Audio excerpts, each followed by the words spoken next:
Again, Gills fans, welcome back to another episode of Gills in the Blood TV. It is Sunday evening, which means, of course, it is match day review time. And as you can see, I'm joined for the second time this week by Danny from the brilliant One Up Front Salford City podcast. I'm not going to tell you the rest because you know what you do, because I told you to do it last week on the preview show. But conspicuous by his absence is Reese, my co-host. Unfortunately, he has been struck down by flu, so he will not be joining us this morning. I've told him to rest up and get himself fit so he can do his German Jill show on Tuesday as we head back up north for another massive trek to take on Barrow if the weather allows. But the purpose of today is, of course, to look back at all the talking points and the fallout from Saturday's 2-0 victory for Stephen Clemence's men. And Danny is going to help me pick the bones out of everything. Danny, we'll always start. How are you, mate, first of all? Obviously, I'm probably in a better mood than you. Yeah, I just more tired. I'm all right. I've slept, so I'm okay now. Yeah, I'm all right, thanks. Yeah, I think that's the best thing to do, isn't it? I think we see a lot of reactionary stuff on social media within the couple of hours after a full-time whistle blows, and it's always best maybe just to get your head down and then sort of post stuff the next day. And yeah, I've spoke to you enough to know that you're pretty level-headed about these types of things. And to be honest, I think we almost saw it coming, or you certainly did from a Salford point of view, and it sort of played out that way. But we'll get into that in a minute. We'll go back to 2 o'clock team news first and just run through the 11. So the Salford City team in full was Alex Cairns in goal. It was a back four of Ingram, Vassell, Tilt and John. Watson and Watt, the captain, were tasked with sitting in front, protecting and trying to get things moving the other way. And then it was a trio of Chesters, Humbles and McElhenney flanking lone front man and historically Gills' arch nemesis, Matt Smith. For Gillingham, no changes, unsurprisingly, to the starting 11 from last week's impressive 1-0 victory against Hollywood FC Wrexham, as they're better known. So it was Glenn Morris in goal, a back three of Connor Masterson, Maxima and Shadogi. Wasn't sure if there was just one slight tweak to the Gills. Instead of it being a 3-4-1-2, at times it looked like a 3-1-4-2. So it looked like Ethan Coleman was tasked with being the protector, which allowed the wing-backs of Romeo Hutton and Max Clarks to potentially push on and support Johnny Williams and Timmy Dieng. And then it was a front two of Ollie Hawkins and Ashley and Naderson. Danny, I've written down a paragraph to quickly sum up the game before we get into the nitty-gritty, and I just want to see if you agree. I've put Salford's moments were fleeting in terms of clear-cut chances. Gillingham generally kept them at arm's length, took our chances well, and ran out fairly comfortable winners on a farm of a pitch. Yeah, it's not getting any better, that pitch. I mean, I was thankful that some of the areas that were really cut up were just outside the actual playing lines. I don't know if you noticed those. They were appalling. There was one our side in the corner flag that was just mud and water. Yeah, absolutely. Yeah, so no way the game would have played. And we do. I've said before, I think we are trying under Cal the last few weeks to try and keep it down. It's not working, but we're trying. Please remind me if I'm correct here. I felt we had a spell. I'm not trying to jump here, but it felt like maybe the first 5 minutes of the second half. Did we keep you penned back for 5 minutes and then we kind of disappeared again? Does that ring a bell, or am I imagining that? I've put early in the second half, Harmslide have more ball, slinging a couple of crosses into our box, which we have to defend. But yeah. Okay, yeah. But then it felt like you had territory, and it felt you had a bit of territory early in the first half as well. But everything was, in terms of shots, everything was from the edge of the box, which was always going to be tricky for everyone on that type of the pitch. So I've wrote is the point I noticed early, Danny, and this was something that you said to me on the preview show, was I noticed very early that it was hard to work out what your shape was, again, because you mentioned about your fullbacks. And I said to Nick, who I was doing the match day vlog with, and I said, are they playing a back three? And I was like, no, it just looks like they're leaving just 2 centre-backs back, Tilt and Vassell. Yeah. And yeah, it was almost like, so we were sort of sitting there trying to work it out. It was like you say, it was essentially a 2-4-4 again, or a 2-6-2 at times. I told you. It just looked really, really strange. And I suppose, it's the old cliche. If we don't know what it is, then it makes it hard for us to deal with it. But it didn't look like you really knew what it was as well in terms of how you were playing the game. That was my first thought. I agree. First period of the game. Yeah, I'm definitely. I think it comes under, as well as formation wise. It's funny because the more this team plays together, the less it looks like they know what runs people are going to make. You can see this time where people are kind of expecting someone to burst behind your defence, and they play that ball, and the runner's not moved. So it's funny how we started, however many weeks ago under Carl, looking very cohesive, like we had perfect chemistry, and that allied with the unusual formation that's very hard to discern, because it does look like a 3 at times, especially with our right back very, very high. So yeah, to someone only seeing us once or twice a season, I've probably not got much more that I can clarify on that either, because it's so odd to me. All I will say is this: I think that in his very nature, Cal Robinson is an attacking coach. Absolutely. So he is trying to push you back. But I think it's so fascinating what you said about the fact that you switched so you could have a formation 3-1-4-2. You were saying, which is interesting. That's what it looked like at 2. It almost looked like we pushed the wing backs higher, and they was playing sort of wide of 2 number 8s, and then we just let Ethan Coleman be like the 4 or the 6 in that deep line area. And then he just dropped in to make a back 4 if we were under the cosh, and the outside centre backs just split to become fullbacks. The reason why I think it's so important, that because it's not something I particularly noticed, but I'm going with it in terms of your formation, is because what Cal tries to do is ideally try and push the opposition back as far as possible. You usually turn them round with high balls so we can push up.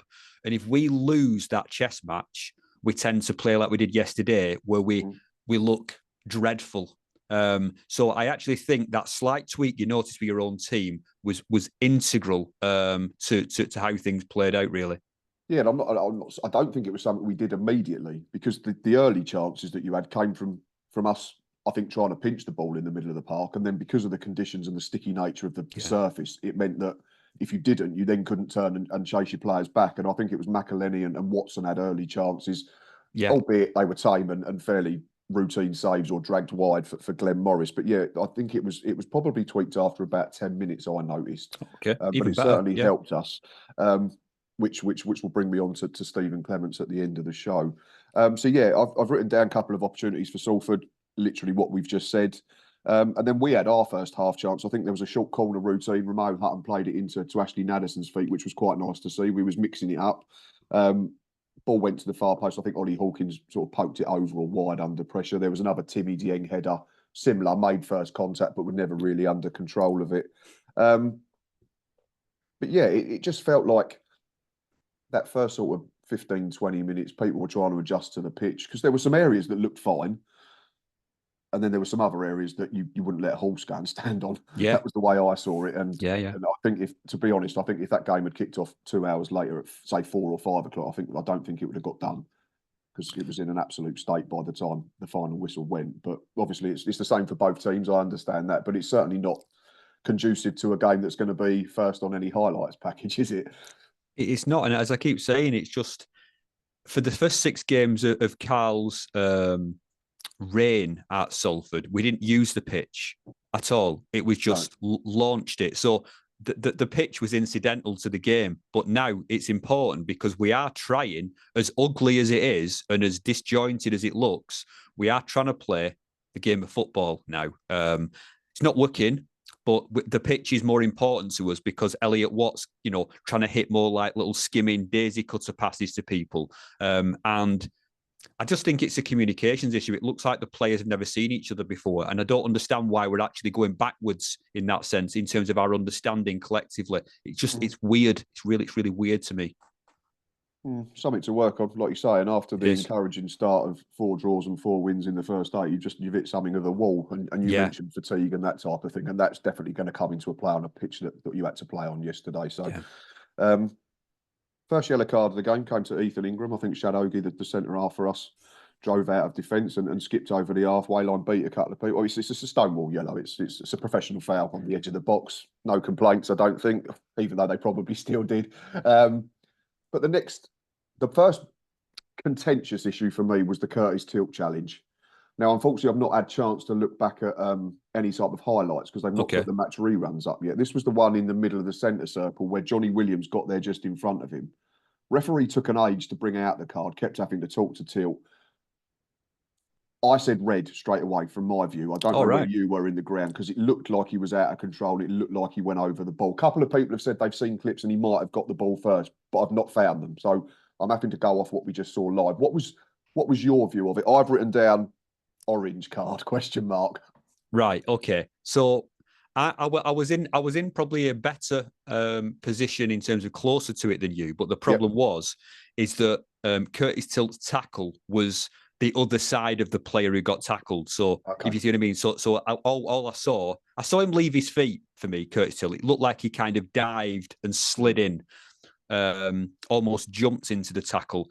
I didn't feel an instant red at all. I do think that once he started kind of being sent away by the ref and coming back and then mouthing off and going away and coming back, I thought, you're talking yourself in something here, which is not unusual for him. But I actually thought initially it was, at first I thought he'd won the ball like very, very cleanly, but I actually couldn't see the contact. So I'm going to have to defer again, to be honest. No, that's fine. We'll have to wait for the highlights to come out then. But yeah, again, it's different views, isn't it? Because I can be blocked by something, you can be blocked by someone, and it's all, perspective and that type of thing. But but then that's probably our own rose-tinted glasses a little bit, isn't it? Mine are saying it's probably a red, and yours are probably going, no, yellow card is absolutely fine on the day.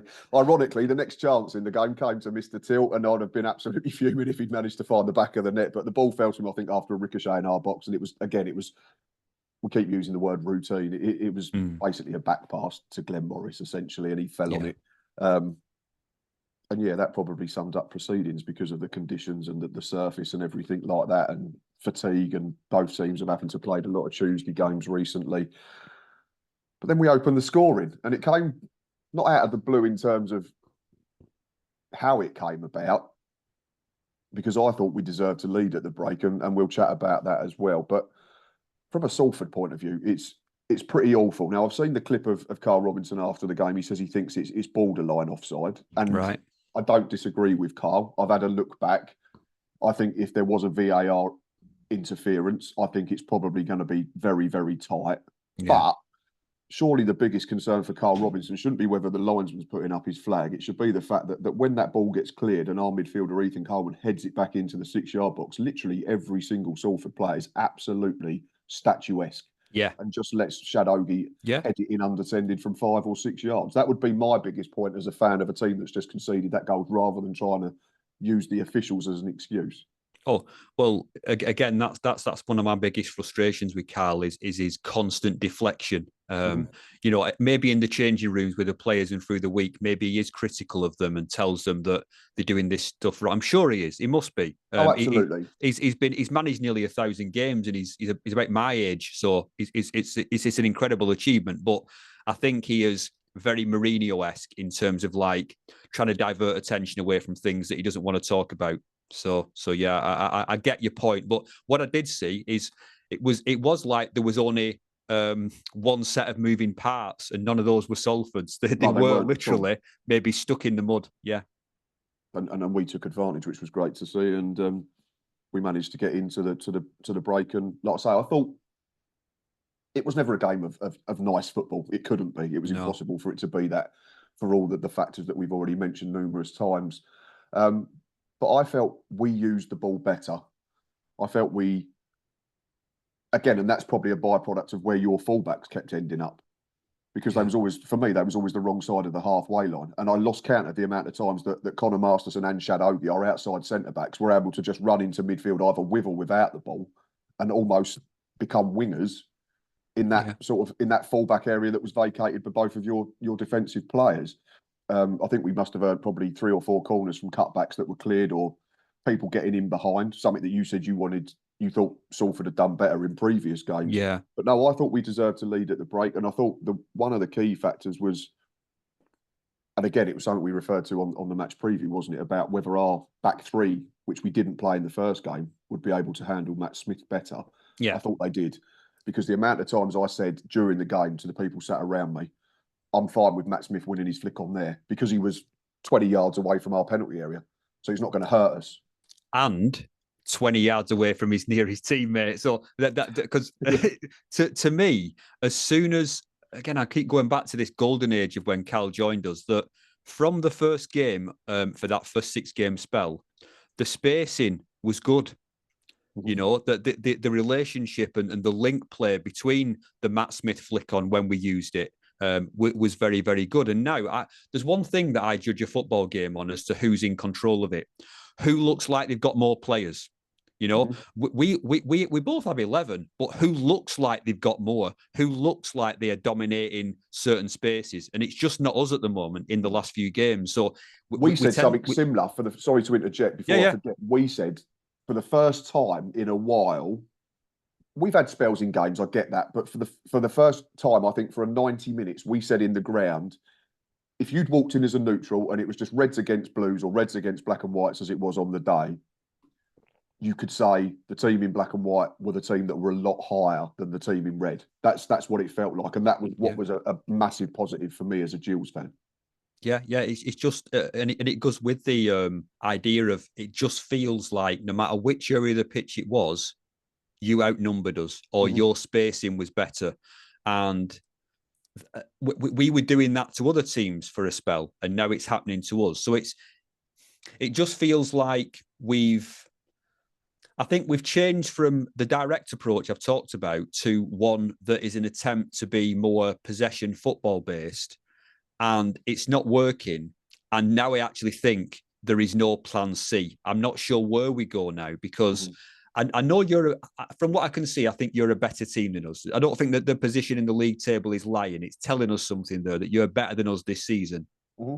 But I actually think we've got such a mishmash of a squad that's been assembled under the last few managers that I don't know. I think we may have to go back to being like brutish Howard Wilkinson 1980s ball like we did for the first few weeks under Carl, because we've not looked good since we've tried to play more possession link-up football. I would say the pitch is a percentage of an issue, but I'm not going to hide behind that. No. And like you say, if you want, and we spoke again about Carl, we'll keep reverting back to the preview show.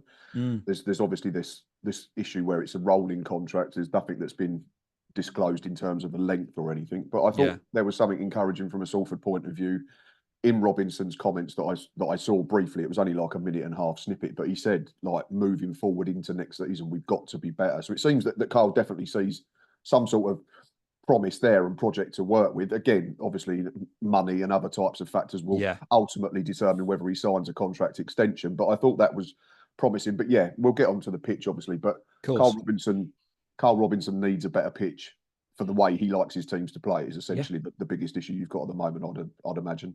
It does, because I may have said to you possibly in a previous episode, I can't remember, but when I've talked to MK Dons fans and Oxford fans to get a picture of what Cal will be like, they said, don't like target men, loves wingers, loves possession football, and is brilliant at developing young players. So some of that I can see, but formation-wise, he's not got the only winger we actually had, the true winger, has actually gone to Wrexham because he was Luke Bolton, because he was out of contract, so we got a bit of money for him rather than losing him on a free. So he's really got his work cut out as Carl. I can say loads of critical things about him. I could say loads of critical things about Neil Wood, but they are given players. They are, despite the fact of Carl's reputation as being quite a larger than life character, he is not in control of recruitment, I don't believe. So, and we haven't really recruited anyone other than kids since he's joined us. So this is it's a hard job for him. Oh, absolutely. And if he is still there, you'll see the benefits of what Carl Robinson can offer as a coach, with the benefit of a full summer on the training ground, and hopefully a training ground that doesn't resemble a farmyard, like we've already said, because hopefully the weather will be better by then. We talked of Robinson. He rolled the dice at half-time. There was 2 changes for you. Humbles and Ingram were both withdrawn. I think Ingram for his own good. I think there could have been a red card there if he'd been allowed to continue. And it was McLennan and Moulton that were introduced. But the first chance of the second half came to the Gills again. And I thought Ollie Hawkins was, again, he's been massive to how we've played in the last probably 2 months since he came back from injury. Does brilliantly to hold it up. Because fair play to anyone who was trying to have a first touch on that surface. He then manages to wriggle away from a couple of challenges and play in Romeo Hutton and keeps moving. Unfortunately, the cross from Hutton is just slightly behind Hawkins, and it's one of them that, again, back pass to Cairns. But it was nice to see Gills trying to play when they had the opportunity rather than just bypassing what bits of the pitch were usable. And again, and then like you mentioned right at the top of the show, Salford had a bit of a spell. They kept the ball a bit better. There was balls coming into our box. I think Glenn Morris had to come and punch a couple of bits. You weren't corners. But I never felt at any point during that spell or during the whole game, Danny, like we were under the cosh. So I'm going to ask you, did you ever feel like, was you ever really believing that you could turn it around and go on and win the football match? I know a goal would change a game. I get that. But just on looking at how it was being played, I couldn't see a way back into it for Salford unless it was a worldie or an error. Right. So for me, there's no easy answer to that question, because I can answer it and say that because of the belief that Carl has brought to the team, which despite how poor we're playing is still there. Okay. They still believe in themselves. There's still a confidence compared to the end of the Neil Wood era. I never think that we are dead in a game. Okay. So, but the evidence of what we were actually achieving in that game didn't make me believe we were going to do anything. So there's two answers to that. There was an underlying maybe, but the evidence said no. Which again comes back to you seeing you every week, and we only get to see you twice a season. So from our perspective, we can only go on what we're watching in front of our eyes, whereas you know what's happened in the previous 2 months. One thing though, Matt, if I can, is it's interesting that you mentioned, I didn't notice it as much for the first half, but I did for the second, as I already said. 5-minute window of positive play at the start of each half. That's worrying to me, because it's basically like the players go in either pre-match when they're getting all riled up and hyped up by Carl, and then the same at half time. That like when the daddy tells them all what to do and gives them specific instructions, they're able to create a 5-minute window of good play. Where does that go for the remaining 40 in each half? That to me is not good enough. Like, and it's also not good enough, not just on the players. If the messaging is clear enough and they understand what to do, why are they forgetting that? I don't understand that. That is real worry to me. And I do feel sometimes like a bit of a doom monger, because we've had a great spell under the guy. I'm not looking for him to go. I don't want him to walk. He's the best thing. He's the most inspiring figure we've had for many years, I think. Okay. But it's ugly. I keep saying it. It's not a nice watch. I'm almost thinking against MK Dons, like they've got one of the best managers, I think, anywhere outside the Premier League in my. I think he's brilliant, is Williamson at MK Dons. So I don't know what he's going to do to us. So I think we're going to probably get a real pasting there and maybe start to get some results after that. But yeah, it's. I just wanted to say that I'm worried about these short spells we have that seem to be just after the break, that are obviously because of a short spike because of his inspiration rather than the players doing anything particular. That be a confidence and players missing thing as well, though, in terms you think, because we are, the confidence has returned. I get that because of the start under the bounce, as it's well known under the new manager. But at the same time, you're still a team that's at the wrong end of the table, albeit it's never going to go down. I'm absolutely convinced of that. So do you think it's almost a thing like, we'll go out and we'll have a real go, and then because something's not happened in that first 10 minutes, the confidence seeps out of the players, and then they revert to pre-Carl Robinson, maybe. That is exactly it, Matt. That is exactly what I was thinking. Bad habits and default, they go back to what they know and what they're comfortable doing. So, and it's interesting, in the last game we played, was it Colchester, that a post game he did say that the players didn't stick to the game plan. So if I've not heard his comment from yesterday's game, but if he comes out in the week and says that's happened again, well, what are you doing about that, Cal? What are you doing about it? Because you've got all week to instill these messages. And that might sound a bit strong, but he did mention a lot about having to play, rest, prepare, play, rest, prepare. I think I'm quoting that correctly, which I understand. Okay. I feel for him in that sense, because when you're a new manager, you want time on the training ground. Yeah. And you're just not getting that at the moment. So I'd back him from that sense. But yeah, I can totally see your point. If players keep making the same mistakes, like we understand they're League Two players, they're going to make mistakes. If they was 8 and 9 out of 10 every week, they're not playing for Salford or Gillingham. They're playing in the Championship or the Premier League or somewhere nice and warm. But yeah, if it's the same things that keep being done over and over again, then you've got to look at the manager and the coaching staff and say, well, why are you not coaching this out of them? I'm only just starting to kind of think that thought, because again, it's so early for Carl. Of course. And again, I do sympathise. I mean, we've all got the Saturday, Tuesday, Saturday, and this is one of our bad weeks on bad pitches, So it's kind of a recipe for disaster. But it's just something I'm keeping an eye on. That I don't want somebody constantly making excuses about things. Just fix it. Exactly. Yeah. That's all I want. Because it can't be he's a good manager when things are going well, but it's all on the players when things aren't going so correct. Because that's not fair on the playing staff. Yeah. I'll get lynched by the Salford fans for this, But what it's almost doing, ironically, is making me feel bad for having a pop at Stephen Clements earlier in his reign. Maybe. So, I am being more positive about him now. And I did put a post out on Twitter saying that I think there are huge signs now that we're starting to see what Stephen Clements is really about. Yeah. But any belief that Salford did have at the start of the second half was quickly evaporated. Yeah. I know it was contentious again from your point of view. Alex Cairns has had a bit of a fit at the referee afterwards. But again, question your centre half. Why is he taking so long on the ball on a bog of a pitch where you don't want to be taking too many touches? And from our point of view, it was brilliant because Ashley Naddison and Ollie Hawkins rod him in a flash. And then Ashley Naddison, who I mentioned on the preview, has played with probably no confidence or no form for a few months now. Scored 3 in his first 3 games, got injured start of October and hasn't found the net since. I thought he was good yesterday. So it was great to see him have the composure and the wherewithal to not just rush, wait for his moment and to cut it back. And as soon as Timmy Dieng scored, it was nice from a Gillingham fan point of view to think, if we're just clever here, this is going to be a very comfortable remaining half hour or so. Yeah. And I suppose I'll ask you the same question that I asked at 1-0. Then did you feel that there was still a chance you could get back in the game, or was that diminishing? No. What I was concentrating on myself after that goal, because I'm annoyed at myself because I'm always making loads of notes at the match. And one thing I missed, as I must have been looking down at my page. Yep. I didn't see what led to Theo Vassell being in that danger.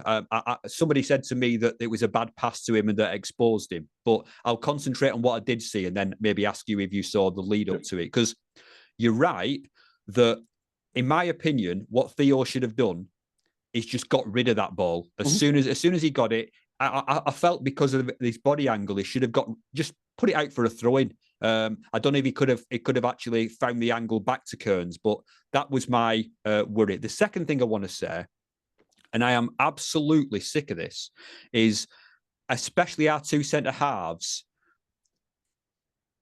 How should I say it? Not simulating contact, but making the most out of contact and thinking, ref, is that a free kick? We've all stopped playing. It better be a free kick, otherwise it's a goal. And it was a goal.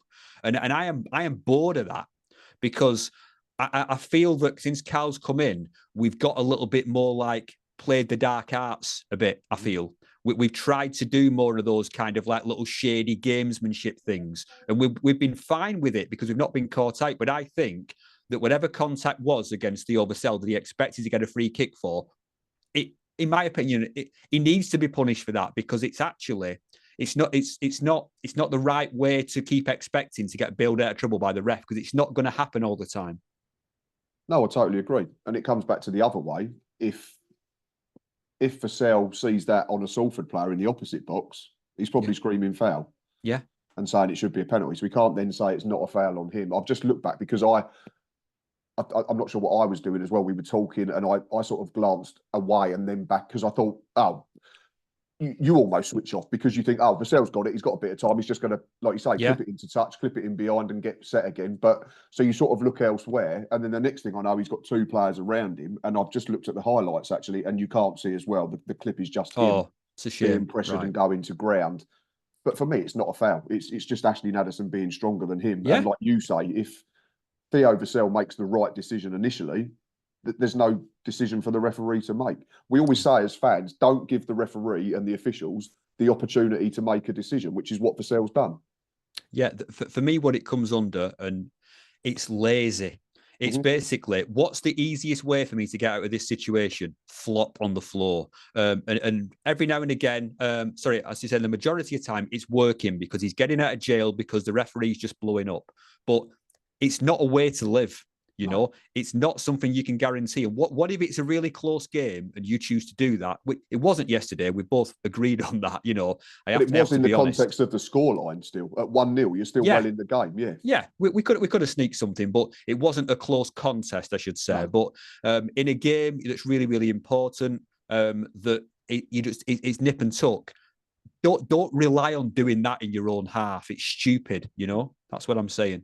And it's an experienced player as well. Yeah, I'm not saying you make excuses, but you could almost understand it a little bit more if it was a youngster. Yeah. But this is a player who's played plenty of VFL games, and he's let his teammates down essentially. But all I will say is there's now a culture of that. Curtis Tilt does it. A lot of our players, I've seen Matt Smith doing it, and to be honest, Matt Smith gets a rough ride off a lot of. I thought you were one of the least dirty defences against Matt Smith. Yeah. It may have been because we weren't getting into the right areas. It's almost like I felt you actually let him win the flick on to say, well, we're not threatened by the flick on. We're just going to track the run, and you tracked the run off it. Which is what I said at the beginning of the show. And because he was winning that flick on outside the penalty area, we was able to then get back in. And because we've got 3 centre halves, even if the one that's touch tight doesn't win the flick on, we've still got 2 centre backs and 2 fullbacks to defend our box. I know. And the byproduct with that was if Matt Smith's winning the flick on 40 yards from goal, when the ball then gets slung into the 6-yard box or the penalty spot, Matt Smith's not in there. Yeah. Yeah. So I thought we worked him out really well yesterday. And again, credit to Stephen Clements, because I did tweet and I said I thought that was if you look up in the dictionary, perfect away performance, that wasn't far off, I felt, for Gillingham. Yeah. I'll say one thing that I keep using the word ugly. I wish I could be a bit more creative in my words, but what makes an ugly game is one team stopping the other team doing what they want to do. Mm-hmm. That's how I feel, that we had a plan, play at least one of the fullbacks exceptionally high, do this, do that, leave the 2 centre-backs exposed, play flick-ons from Matt Smith, la-di-da-di-da. But when that is prevented from happening by the opposition, then it looks crap. And it did. So it's obviously it's kind of a mix between the lack of communication that I'm seeing, and not just in yesterday's game, and the fact that your game plan essentially stopped the final link in the chain after the flick on. Yeah, that's it. And we knew that Matt Smith was going to be a threat, and you've spoken about him, and you said longer term, if Robinson's there, they'll go away from that type of approach. But needs must at the moment, and you're not going to take out a player who's got 22 goals up until yesterday. So, yeah, I thought we were very good in what we did. After that, there was more crosses into the box. We punched and headed and blocked again, and there was some changes. I think we then settled a little bit. We had, I think Ashley Naderson was withdrawn, who I thought was very good for 70 minutes. We brought on Connor Mahoney, and I think we almost went to a 5-diamond-1, it looked like. Okay. It just looked like for the first time in the game that the wing-backs were told just to drop 10, 15 yards. Yeah. Make a 5, be compact, make the pitch small, stop crosses coming in. And then I think we had Coleman, Dieng, Johnny Williams and Mahoney, and then Ollie Hawkins as the centre forward. You rolled the dice again. McElhenney and Watson were withdrawn. Hendry and Lund came on to try and influence things in the final portion. We then made a change to react to that. Johnny Williams came off. Sean Williams, his namesake, came on for his first appearance since December the 2nd. And then I've written chance, and I've written down Matt Smith in capital letters, because this was the first time and only time in the game I felt where he got into the right area for that type of ball coming into the box, and he got in between his centre halves for a second. But what I was impressed with Maxima, didn't then just let him head the ball.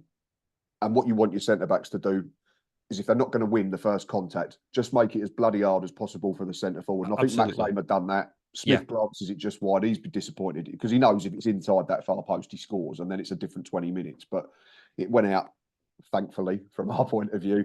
And then we had a chance, which was going to happen because Salford were going to become open and take more chances. I mean, your fullbacks we've already spoke about were high enough in the first half, so there was going to be gaps. And I think Tim Dieng was able to run probably from the halfway line all the way down the left wing into the box unattended, and Alex Cairns has to save with his legs. Yeah. But that was going to be the nature of the game for the final few minutes because you were taking chances. We then shored up even further, took off Max Clark, Timmy Dieng, brought on Malone and McKenzie. I always ask fans, because it used to frustrate me with Gills, especially if you're watching games on Twitter when you're not at the ground, and you'd get things come up like 5, 6, 7 minutes injury time. And then the next tweet would be full time, and you'd be like, what the bloody hell have they been doing for 7 minutes? There's been no kitchen sink, no Alamo. Yeah. It felt similar to that for the Gills. I think we had another chance at the end. Connor Mahoney found himself half a yard, and it was deflected wide for a corner, the curling effort.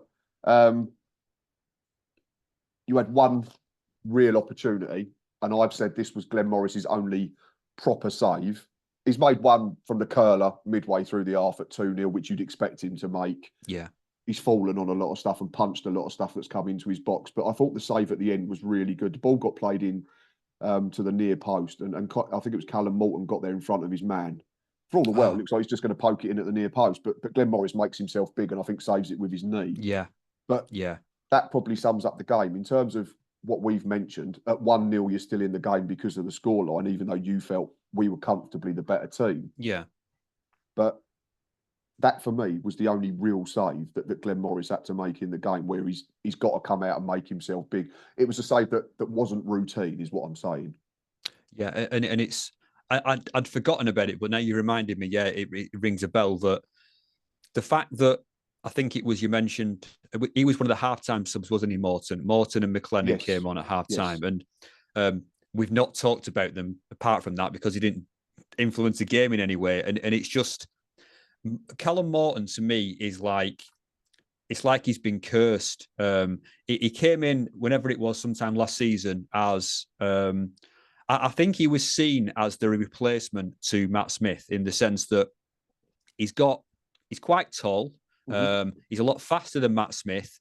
It looked at first like you could play off him as a target man, and he could also do a few other things. And he was an absolute abject failure that ended up getting loaned out to Forest Green. So just to me, the fact that a good chance fell to him, good save as well, definitely.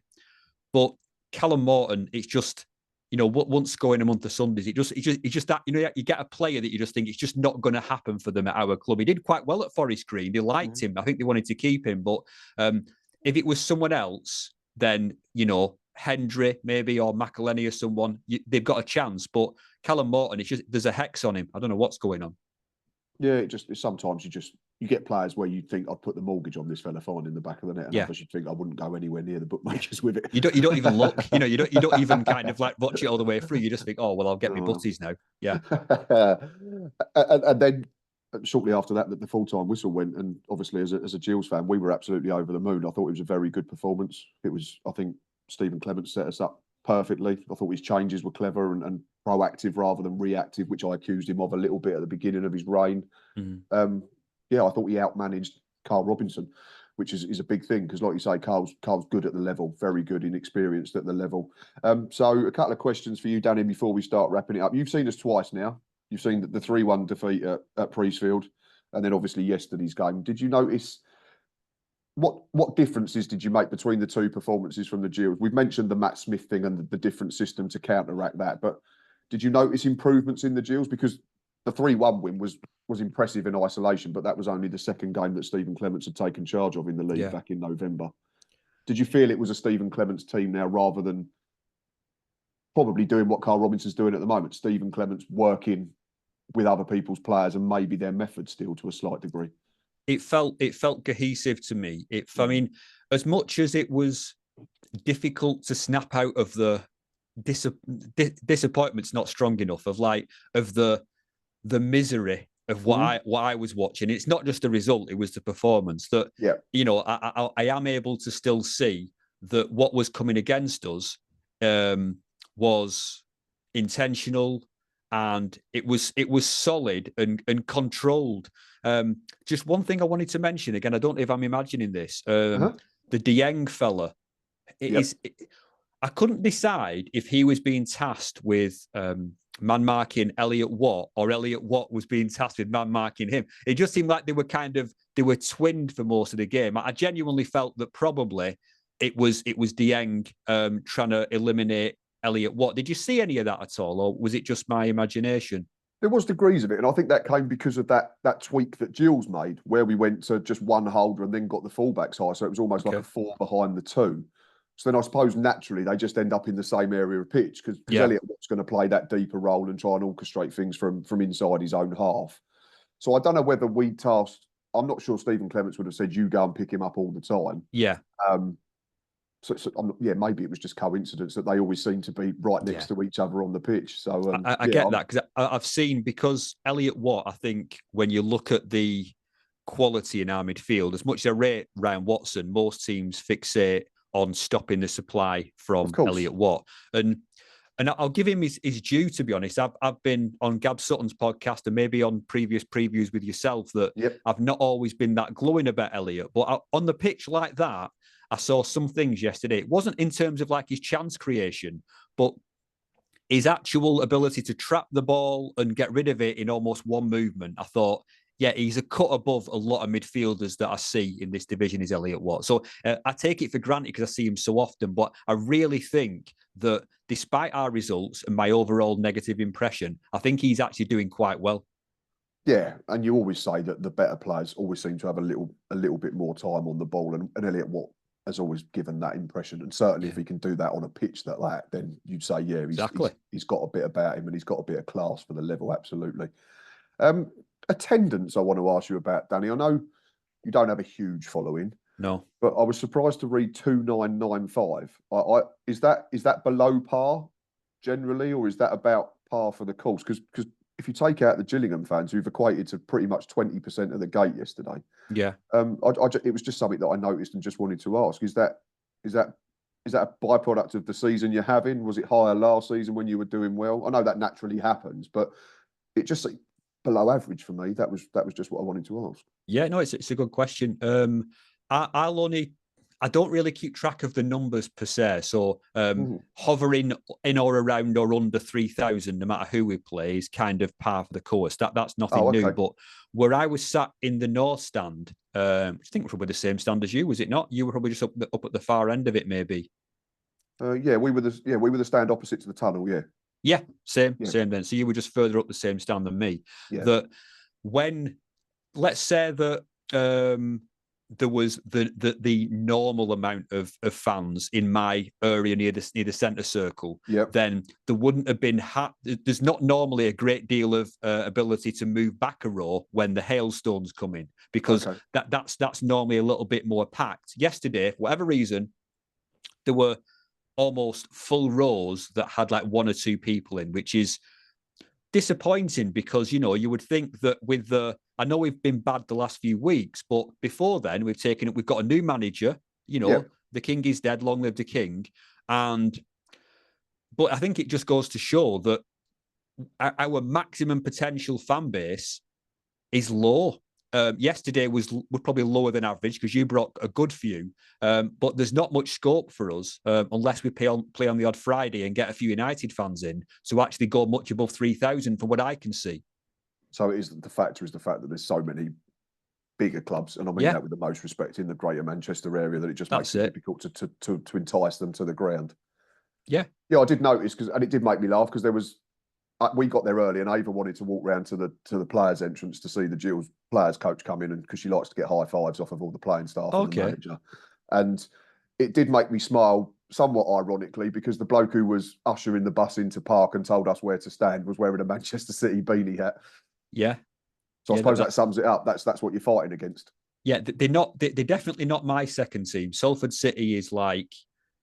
One of my pals said it's an obsession. You know, I'm producing podcasts, going to the games, analysing this, contributing to articles in various publications. So it's not my second team, but I think if you did a poll, you probably would have maybe over half the, if not more, half the actual Salford fan base, maybe United or City or someone else first, which is always going to mean, are they going to turn up or are they not? Are we going to get a good gate or are we not? So it's pot luck, I suppose, is it becomes then, doesn't it? If you've not got a decent amount of core fans that are going to be there every week through thick and thin, and it's been thin this season. There's no point dressing it up as anything other than that. Sure. I just want to talk about two players that featured for Gills yesterday, and I've mentioned him a couple of times. Ashley Nadesan. I'll get your sort of opposition view on him in a second, but I just want to say that I thought he was very good yesterday. I've already mentioned he's a player that's played with no form, no confidence for quite a while now, and I think Ashley would admit that himself. He's been hindered since the injury meant he missed a month in the autumn, then had to go through, because I think he was up front for Keith Millen's first game in interim charge, got injured, so then he missed all the interim period. He wasn't fit when Stephen Clements took over, so he was basically playing catch up with everything.